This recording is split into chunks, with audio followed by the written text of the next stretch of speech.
and welcome back to the Graduate's Guide podcast. I'm your host, Emma, and we have with me the lovely co-host, Gabby. Hi, everyone. Today we're going to be talking about how it can feel like sometimes you might be falling behind because of the timeline that society poses on us. I know at times I felt very overwhelmed by this timeline of having to do things in a chronological order, but through my experience, I've found that's not always the case. So what do you think, Gabby? Have you found that to be the case? Yeah, definitely. I think leading on from last week's episode when we were talking about success to this week now talking about the timeline and that pressure. I know we spoke a lot last week about enjoying the journey and remembering it's all a process and success isn't going to be achieved overnight. And so I think this week we're really focusing on how even though we're in that journey, sometimes it's not always that enjoyable and it can be kind of a bit confusing and painful and feeling like you're really falling behind everyone else, especially as you said, when we're not hitting certain things in this chronological order that people and society, how we were raised, everything tells us that it has to be hit in. So I've definitely felt that pressure as well. In different areas of my life. I think, a career is a big one, as Mm. well as relationships, friendships. Like it's almost everything is kind of spoken about in this way. But maybe for people that aren't so familiar with the timeline, we might start with talking about what exactly this social timeline feels like and what it is. Mm. For me, I know I felt super overwhelmed. So, as I've spoken about in the first episode, I'm a mature uni student. I'm 25 and I embarked on my first year of uni, which most people do after they turn 18 or 19. So, that was quite overwhelming. And I think coming from my experience where I've worked for the last, like, pretty much since I left high school, and I'd say into my 20s for the last 5 years, I've worked pretty much full time. And most people in my friendship group now, when you hit your mid 20s, they start to enter that new chapter of their life where they're buying a house, or they're doing really well in the professional field, or they're getting engaged, or they're getting married, or they're having kids, and I'm sort of still back a chapter, if that makes sense. So Yeah. it can feel quite overwhelming and scary, and it also sort of feels like, in a sense, even though you're not failing, you're just on a different journey along the Mm. timeline. It can definitely feel like, oh, I'm falling behind, and am I missing out on something? So yeah, that's definitely been my experience. I've found that it can be quite difficult to try and zone that out sometimes, especially when you might be doubting a decision. Like, Mm. I knew I wanted to go back to uni probably a year and a half before I went back, but I kept pushing it off because I was like, no, I'm going to have to give up full-time work. I'm going to be too old. Like, I kept making these, not excuses, but reasonable, like, Mm. decisions to go, okay, well, do I really want to pursue, especially a career in the arts industry, which Yeah. can be quite unstable and doesn't unless you're super successful in the arts industry, a career, like, maintaining that chronological timeline is very unpredictable and Yeah. often a myth. I remember the moment when I was kind of finishing up uni and there was that split between like the peers, like my peers around me, of like what we were all doing in the timeline we were on. In terms Mm. of like at school, I guess we're always on that one, you're in the same year level, you're kind of doing pretty much similar things with small discrepancies here and there, of course. And then kind of majority of the people I was friends with at the time did go on to uni straight away like I did, and then you reach the end of uni and all of a sudden everyone's on a different path and you're like, whoa. And so I think that is really natural for comparison to then come in and be like, well, I'm not doing what they're doing. Is this okay? And I don't think I want that. Mm. Am I supposed to want that? Like that sort of dialogue going on in your head, I think is really normal at that time. And it is really hard to tune out, like you said. Um, Mm. yeah, so I think that part as we get older, it's kind of like coming to terms with like what you really want and finding a way to tune out that noise. Um, but also, yeah, as you said, the arts industry, which is an industry we're both in, it does become a bit of a myth in order to do that stuff in chronological order. Like I know I for a long time felt that pressure of falling behind because I still to this day I'm 26. I don't have a full-time job and I haven't ever had one. Mm. And maybe if you had told me that when I was 18, I would have like freaked out. because it's like, well, that's the norm, right? That's what we're all aiming towards. But it's as Yeah, of this year, definitely. I'm kind of like, well, no, I actually don't really want a full-time job right now. It's not what my lifestyle really dictates in terms of my creative goals as well as my work. So it's Mm, weird kind of trying to be like, oh, I've accepted that, but then like there's all these other things I can't do because I don't have a full-time job. Like I can't yeah, probably go, and it's not impossible, but it would be very difficult for me to go and try and buy a house and get a loan with my partner. My, yeah, not even, I've got a casual job with my casual jobs. yeah, So there's elements of it that the timeline almost builds on itself, I guess. If you hit the things in chronological order, then you can keep going, keep going. But when you miss a yeah, couple, you're like, oh no, now I can't do the other things and I'm falling behind. And what am I supposed to do now? But really, I think the timeline's just this pressure that not everyone's going to be happy following, right? definitely. Yeah. I mean, you touched on some amazing points there. I found that a lot of the time the timeline is social. Mm, And it's also like around what your friends are doing. And I found that in my experience, apart from you, I don't really have a lot of creative friends mm, that are in my close sort of circle. And so that can be that can be terrifying in the sense that like when you go to social events and people are asking you, you know, what have you been up to, all this sort of stuff, and you start talking about uni and they're talking about I'm having a baby or I'm getting married, you're just sort of like, oh, am I missing out on something? And is this something I want? Um, and sort of, I can remember having a conversation with a really close friend who I love to bits, but I am. She was asking me why I wanted to go back to uni, and I said, well, I want to pursue this. She's like, it's a quite unstable career path, though. And I said, yeah, but I want to have a crack. And um, she also said, oh, are you considering buying a house as an investment mm. property? And I said to her, I said, you know, with like, I mean, houses are ridiculously expensive. I've Yeah, accepted the fact that I probably will never, like, unless I make, like, write a bestseller. which you will. Yeah, yeah. But it's something that I can't afford at the moment. So Mm, why do I worry about it? yeah. And, you know, I'm very comfortable. I live at home with my mum. I pay my means. I think there's this Mm, myth as well that like when you live with your parents, you are like an adult child and you haven't grown up. mm, yeah. Um, and like you don't pay for anything, which is utter nonsense because I can tell you, like, I mean, I'm not even going to go into that, but No, but um, yeah, I know what I you think, mean. yeah, there's that sort of like social pressure. Oh, you're still at home. You're Mm-hmm. still, you know, oh, you're at uni. And it comes off as people thinking you don't know what you want to do with your life, but actually you kind of Yeah. do. And I Mm-hmm. think that's super fascinating because even when I told my dad I was going back to university, he was like, "Okay, but when you graduate, you're going to be like 27," and I was like, Mm, "And and like, what's and like, is mm, there?" He's like, "Yeah, no, you'd have to think about things," and I said, "I do think about things though, yeah, like, I'm like, always and thinking. I know where he's yeah." I Yeah. know where he's coming from, and I wonder if it's also a generational thing. But Mm-hmm.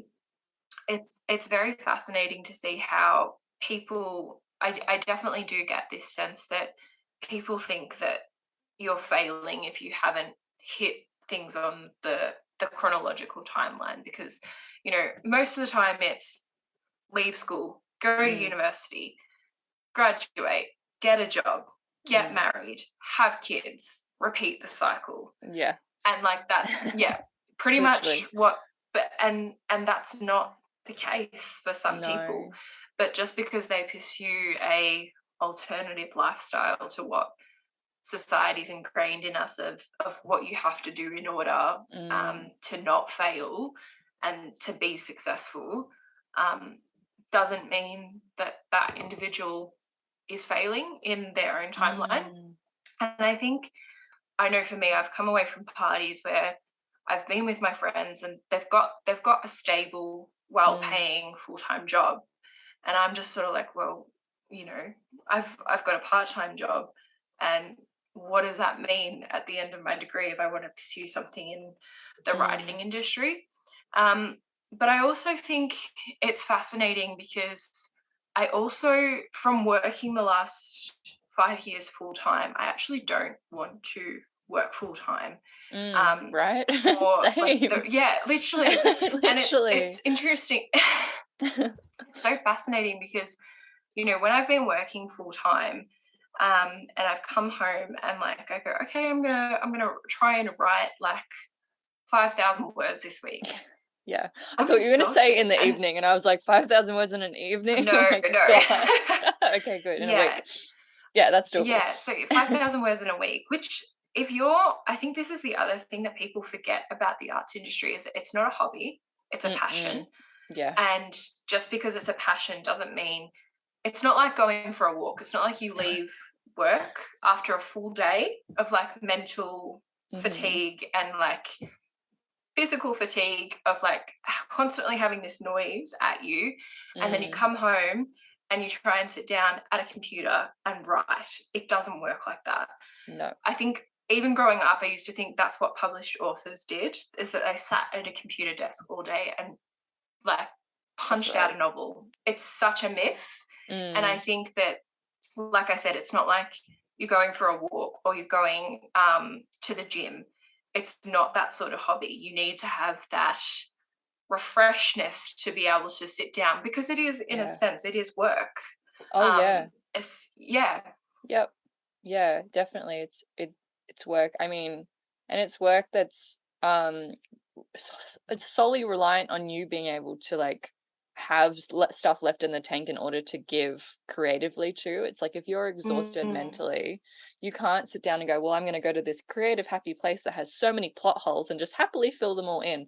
Like it's just not going to yeah. work like that. No. And even for any kind of, even the more relaxing kind of art and creative hobbies or passions like painting and all that, it's still the same process of like, as you're creating something from scratch, it's like you're literally shaping its meaning and everything all at once. Like it isn't just as easy as slapping some paint on or like, you Mm, know, sculpting this thing out of nothing. It's like it takes a lot of time and a lot of energy. yeah. And when you're, putting a lot of your energy into your work, like your career, because that's important too. And as you said, like unless you're bestsellers or the top of the top in the arts, it's probably not going to be your only job, and that's just Yeah. realistic. So splitting that energy, I think, is something I'm still learning how to do and have not mastered. Yeah. Hopefully one day, but yeah, I think it is a balance between, okay, I have this much to give to my job, so tonight I can go home and maybe write 500 words, but most of the Mm, time it doesn't work out like that because you can't control how your day is going or how your week's going. And no. Yeah. weeks and weeks and weeks can turn into like months. Like I know with me right now, like I'm Mm, a bit stagnant in my work because I'm going over it again and again in a redrafting process. Like it gets a little bit ugh rather than exciting. Like you're not always in that beautiful first draft, like magical fantasy that we all, excitement. like the Yeah. excitement of it that we imagine when you picture a writer writing, you picture the creation, you don't think about the editing and the grammar and the Mm, formatting and the, oh, this character has the same letter as that character, does that matter, do I have to change all that, like all the little things that you yeah, don't necessarily definitely. think of that takes all that time and energy. And that's why Mm, I think the timeline being so surface level in terms of do this, it loses the nuance of what your actual decisions really mean in the terms of like even what you said before about people when you're not on the timeline, you seem to be like lost. Like that hit mm, home for me. It's because I think a lot of people do look maybe not at my life, but at people kind of like me who are maybe in their like mid to late 20s and like trying different things because like why not, and go, oh, they're lost, they yeah, just haven't worked it out yet. It's like, well, no, actually I do kind of know what I want. I just don't yeah, necessarily want a house right now. I don't necessarily want to be married right now. Like all these things like aren't my goals right now. Yes, I'm trying to write a book. Like I know that's not yeah. stereotypical, and but it is something I want. It's not I'm not lost. You know what I No, mean? Mm, yeah. And I think unless you're in that sort of headspace, you can't really understand that. yeah. Like, I think it's very like that's why I love talking to people that are in the arts industry because they just get it. Like, Mm, um, and it is challenging because you sort of go, I want this, but then mm, that social pressure will be like, well, am I missing out on something. Touching on what you said, Gabby, about like chasing something you want and knowing, I think that's a really important foundation to have. Like if you have a goal and it's something you really want, you're going to work towards it. And so I think the hard part of that can be tuning out the background noise, because I know I've gone to parties and I've come away thinking, oh my God, I need to buy a house. I'm going to miss out. And then I go, no, I don't want this. What I want is to be a published author. That's my end goal. Mm. And so I think it can be, like I said, it can be really hard to tune out that background noise, but just keeping that in mind that if you really want something, you'll pursue it. And I think something that can make it also hard to tune out that background noise is that this is not me downplaying a traditional sort of like chronological order of like getting a stable job and everything, but it can be a lot easier to become, you know, a teacher as opposed to becoming a published author or becoming a famous singer. And the journey of that can also make you question, well, this is really hard and people are saying that I'm lost and I'm frowned upon. You can often go, oh, should I just give up? Or like, is this worth it? I mean, if there's anything I've learned from going back to uni is that I've got a mix of people in my course. I've got people that are fresh out of high school. Some people have come from interstate. One of the oldest students, she's really fascinating. I think she's in her 40s and she's dabbled in, like, she's been a librarian, she's traveled overseas. She was like, no, I want to do this because I want to hone my craft of writing because I really enjoy it. And I was like, that's fascinating that someone like of her age is pursuing like an undergraduate degree. And so I think for me, sort of having that knowledge, and then as well, my mum has recently gone back to pursue a master's degree.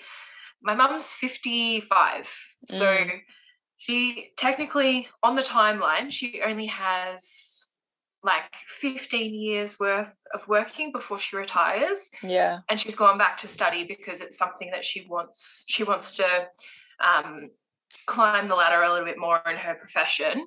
And she has to have that degree behind her. But I remember when I asked her, I was like, that's fascinating that you've gone back to uni with technically on your resume you have 15 years left. You know, does it not worry you about that? And she said, no. Like, she was just like, you know, you do stuff. It just happens like that. While it can be easier for people to follow that traditional chronological timeline because it's been so ingrained in us since we're kids, like it's very like we've spoken about this in earlier episodes, but it's very clear the outline you have that's set up from a young age. You know, you're born, you go to kinder, then you go to primary school, then you go to high school, then you go to university, then you get a career. Like it's that order. But I think Gen Z and millennials are starting to realize that order, while it might have worked for past generations, it's not sustainable for us. And there's going to be, I think the next couple of years are going to be really interesting to see, especially because COVID, a lot of people started working from home too. And it's just changed the whole timeline and the career, like how you, I guess, go to work and how you pursue your career, because it's very different. Definitely. I think it's shifted what people are willing to almost sacrifice and put up with. I think it was, I don't know, I guess past generations, and this is just me from like having conversations with my parents and older people, that there was almost this element of like sacrifice, but like happy sacrifice to go to work and earn money and provide. Whereas I don't know if that is necessarily, and again, we're like in our 20s, so we don't really have people to provide for other than ourselves at the minute, which is a luxury, to be honest. The minute you start having dependents and stuff, it's a different ball game because the money means more. But yeah, for now, it's like, what are you willing to sacrifice in order to earn a certain amount of money? And I guess that's where the passion and the goals makes or breaks it, because you'll build it. If you really want it, then the sacrifice is going to happen, right?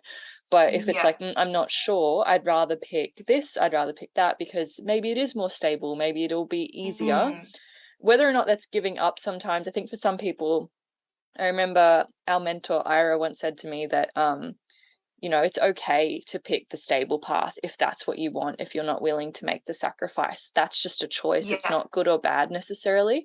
And so, yeah, I think that like spoke to me because there were elements that I was like, in deciding with my career and getting this balance between wanting to write and wanting to really pursue like being in museums and galleries, it was like, well, do I move regionally to just get into a museum or a gallery, or do I try and stick it out a bit longer? Because there were moments where I was like, do I have to sacrifice something I'm comfortable with in order to get into this industry? And I think that's Yeah. something we all come across that again isn't spoken about. This timeline, I guess, makes it seem like, you know, you come out of uni, and that's one of the main myths that I'm sure we're going to talk about in later episodes, is this myth that the degree is your green card, your go card into a career, and it's just not anymore. Yeah. It kind of was No. once upon a time, but even I remember speaking to my mum once and I was like, was it? And she's like, not really, no. It was never really been this magic card that gets you a career. It's always been about networking and just timing and, you know, a little bit of Yeah. luck here and there. So yeah, I think it's interesting. We still have this timeline in place at all to some extent because it is losing meaning more and more. And yeah, the pandemic's just fast tracked that again because as I was saying, people don't want to sacrifice the commute into work now. It's like, well, I can work from home. I've proven that I can get all my work done and be at home and log off at 5 p.m. and be downstairs by 5:01 and hanging out with my kids or my family or whatever, rather than having to Yeah. commute for the hour. Like if I had the choice, I would not be commuting an hour to work every day. Like I have to, like, but No. I don't have that choice. And So yeah. yeah, I mean, I've done it, and like Mm, I've had to, I think the longest I've had to travel before was 55 minutes, so it's not a yeah. full hour, Mm. but I can tell you it does make a difference. It's such a huge That's a difference. 10-hour day Mm-hmm. because, 8 hours, Plus an two hour on either home, end. that's 10 Yep. hours. Yep. Yep. Yep. And it's just like, when you can save time with that, I think you touched on some great points there, and we'll talk about this later in Mm. the next episode when we challenge the 9 to 5 and whether that's cracked up to what it used to be now Mm. in the job profession and your career path. But I think the difference between, I guess, my dad's generation and your parents' generation is there was that sacrifice, but like you said, it was a happy sacrifice because it paid off. Whereas Mm. I think our generation is starting to realize we're giving everything to a career path that, like, we're coming away with peanuts and it's not Yeah. paying off, No. especially in this, like, the cost of living. And people want to argue about this. Like, yes, things were still expensive back then, but I always use the argument of my mum's first wage. If she bought a house at that time, it would only take her 3 to 5 years to pay off on her wage. Now, if Mm. I buy a house on my wage, 30 years plus to pay off a house that is around, you know, like, let's say I buy $1 million house, Mm. that's a lifetime commitment. And Mm-hmm. that's like, someone said to me the other day, if you can't afford it twice over, you can't afford it. And I was like, that is Yeah. Wow, that's good amazing, advice, because actually. yeah, like, if you can't afford it twice over, you can't You afford it. And can't I was like, afford that's it. so true. The one thing I've learned from working full time for the last 5 years, you're never going to have enough money behind you. Mm-mm. There's always going to be something come up. You can plan for those rainy days. It's good to have savings, Mm. but you can't put off living Mm. because you're worried about financial insecurity. Like, Yeah. it's just a given, especially in this economy, and just Yeah. there's always going to be something. You break your leg, or like Yeah. your car breaks down. There's like, depending on like what you buy, there's a minimum of 10 grand there for a car.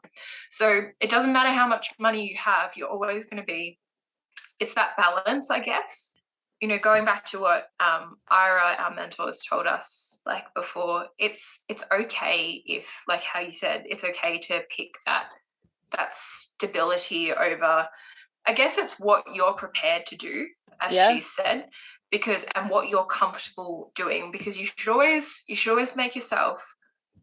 push yourself to go out of your comfort zone, Mm. but you shouldn't do it to the point where it's affecting your morals and your mental health.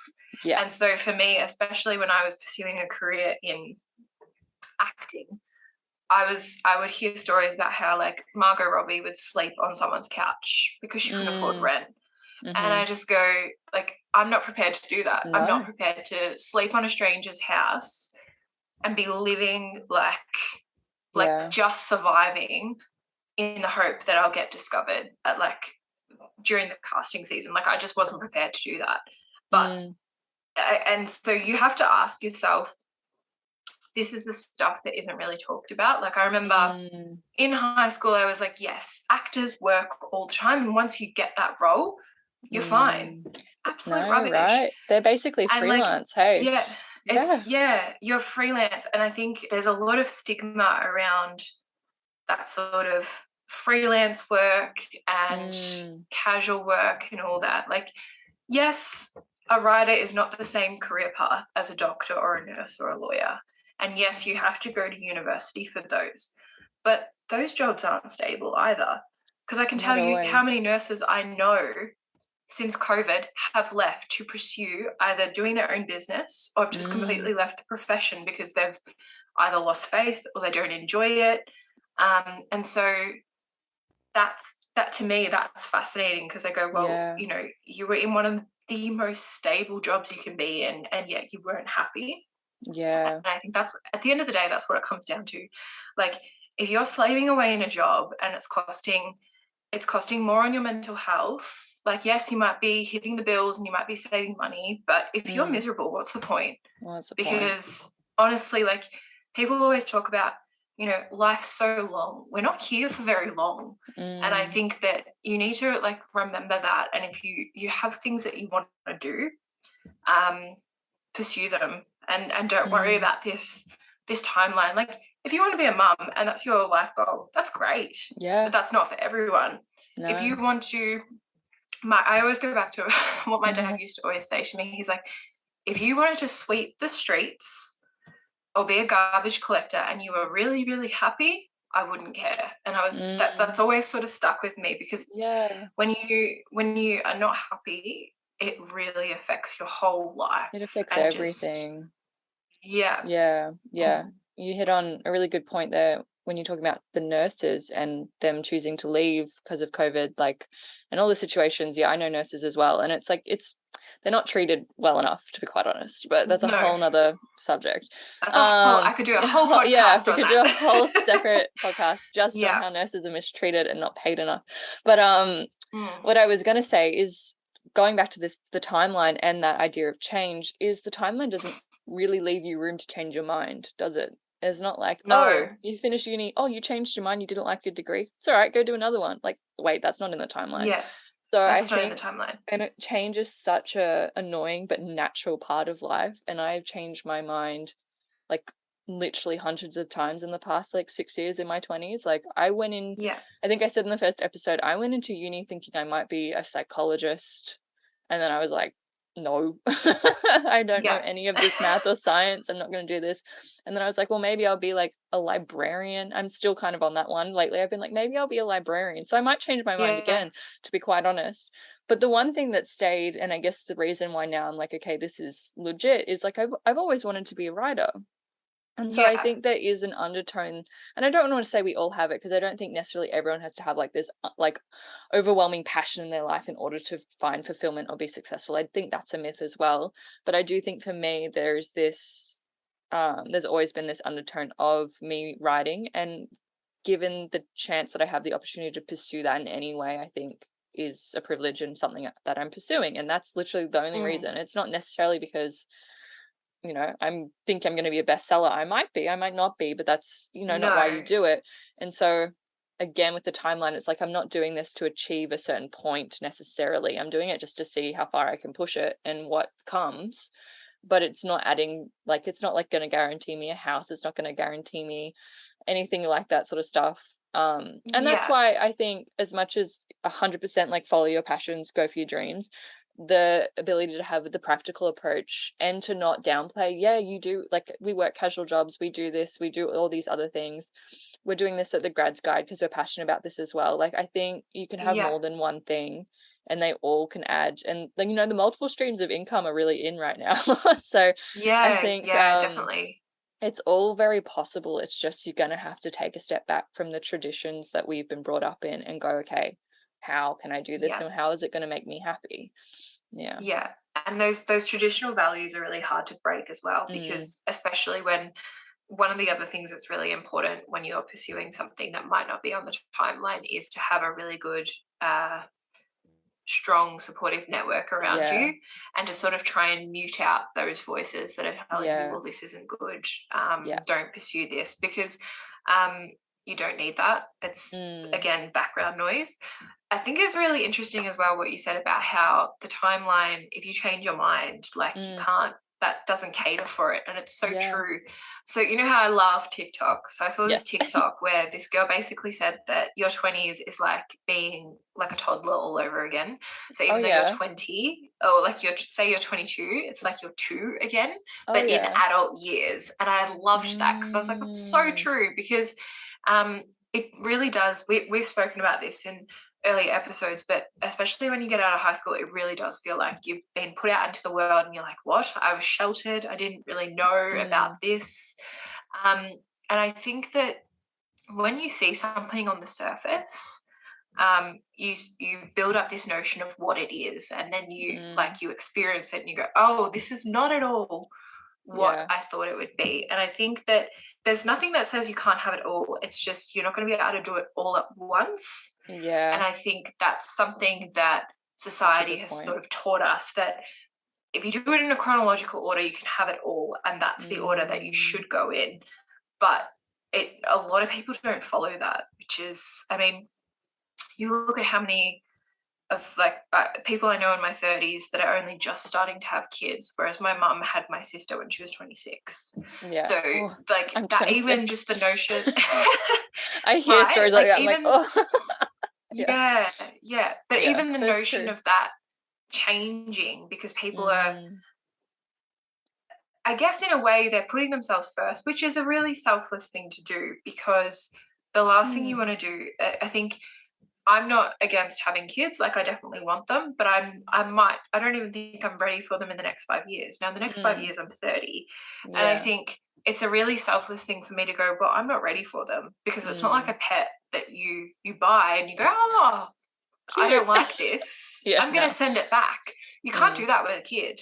mm-mm. I think that, yeah, as I said, like, there's nothing that says you can't have it all, even though society tries to tell us, well, if you don't hit this, you've got to worry Mm, about this.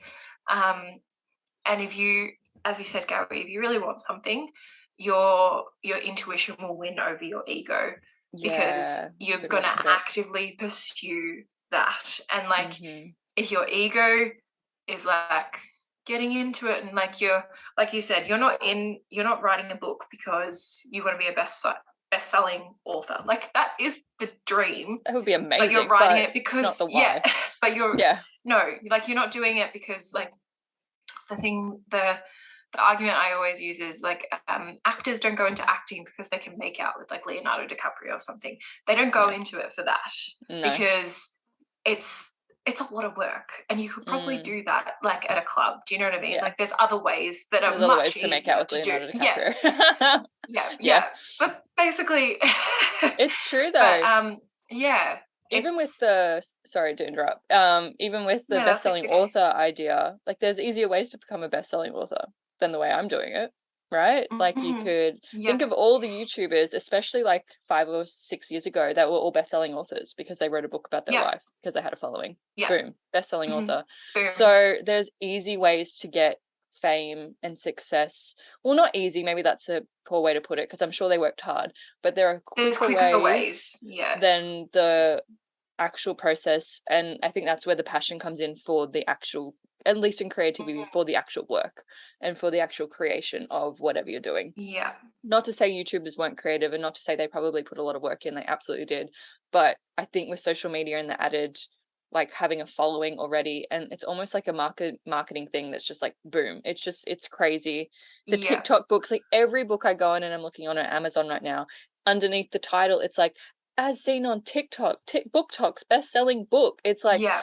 this is all like Yeah, just marketing in terms of like getting people, which is all to it buy is. it. And but it's Yeah, not, that's just one part of it. It's like you still got to think about the people that have slaved over these books for years and yeah. put all the work in, and how that's impacted their timeline and what their life really looks like. Like you don't really know at the end of the day. You only see a little bit, but yeah. No, you only see that surface. And I think that's what can be so harmful about social media, is that while it like it connects us a lot more to things that Mm, our parents might have not been connected with, it also ingrains that sort of belief that things are easy, and then when they're not, you question why. But like mm, anything, like I mean, it's human nature to want to do the easiest option, because like yeah. one, especially in, we're such a time poor society, right? Mm, So if you can get from point A to point B in like 30 seconds as opposed to 30 years, of course you're going to go with like the easier option. But yeah. it's such a myth. And I think Mm, in order to tune out that background noise, mm. I have like a little affirmation diary where, like, Oh in yeah. my notes on my phone, I just write like my goals. What, like, I write a goal for the year, and Mm-hmm. then I write a goal for the week, like a little mini goal. Yep. And then sometimes people say, oh, write out 5 goals to hit for the year. That's a lot of work, It's a lot of especially if goals. you're working and you're setting yourself up for failure. There's nothing wrong Mm, with that. Like, if you're really like ambitious, go for it. But just set yourself, say if you've got a list of 5 things that you want to do, what I do is I list them and then I put them in order. So like most important mm, to least important. And then yeah. I set myself that goal for the year, and then I have like this affirmation of reminding myself.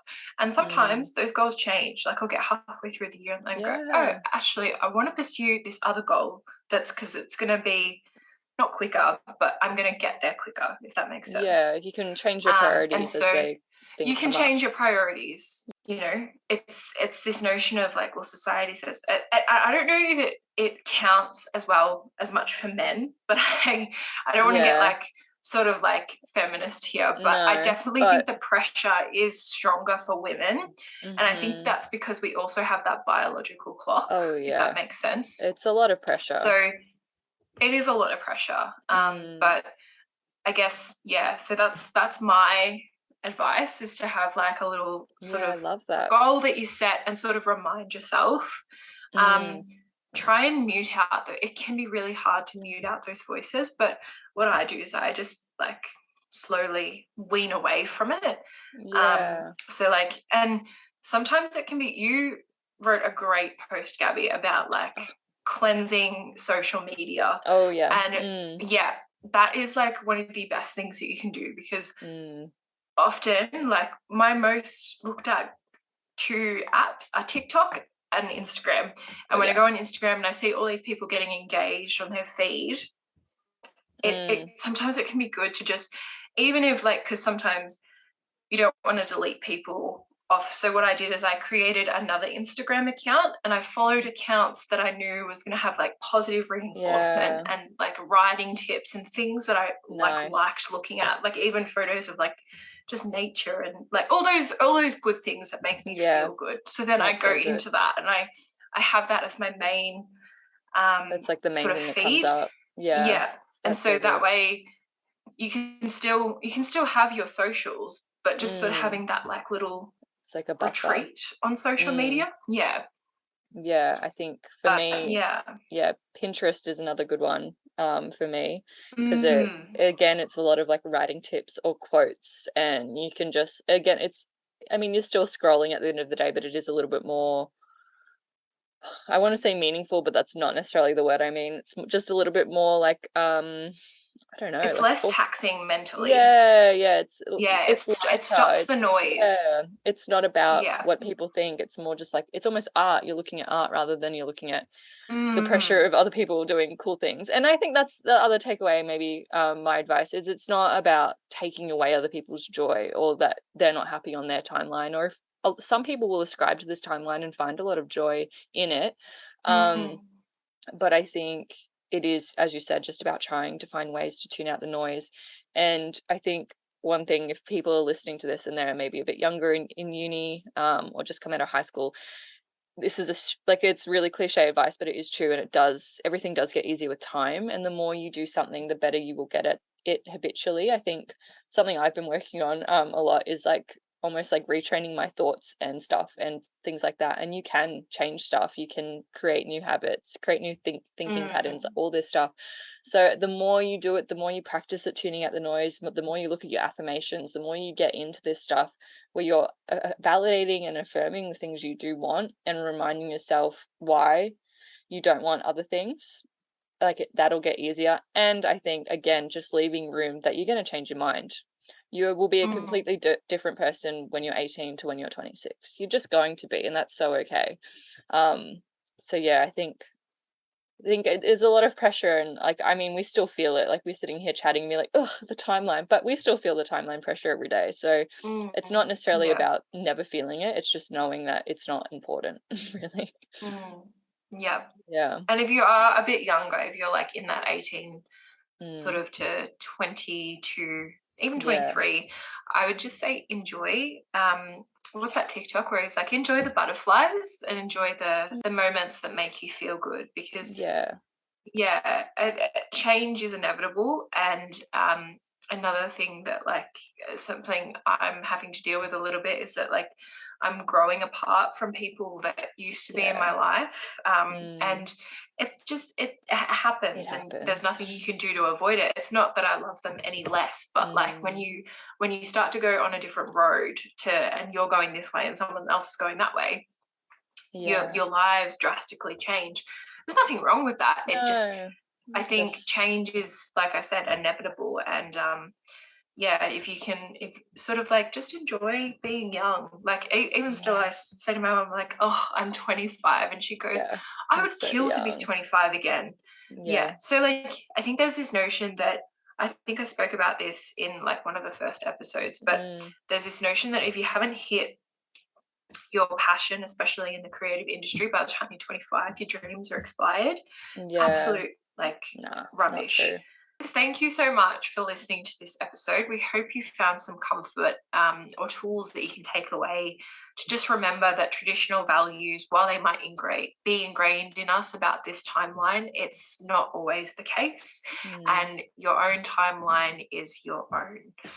Mm. And stay tuned for the next episode next month, where we'll be talking about and challenging the 9 to 5, because often, as we touched on slightly on this, Gabby, but Yeah. it's definitely a notion that me and you have wondered, oh, well, do we want to work 9 to 5, 5 days of the week? Mm. Um, and I know a lot of people are definitely feeling like this, that while your main source of income is where you're spending a lot of your time, is your time more valuable than money? But Yeah. anyway, that's a All good little sneak questions. peek for the next episode. um, in the meantime, just check us out on our socials at The Graduates Guide on Instagram. We also have a TikTok, and of course our website, where you can go for tips and advice, Yeah. which has a little bit more in depth at thegraduatesguide.com.au. And Mm-hmm. always remember, we're on your side. At the Graduates Guide. Bye.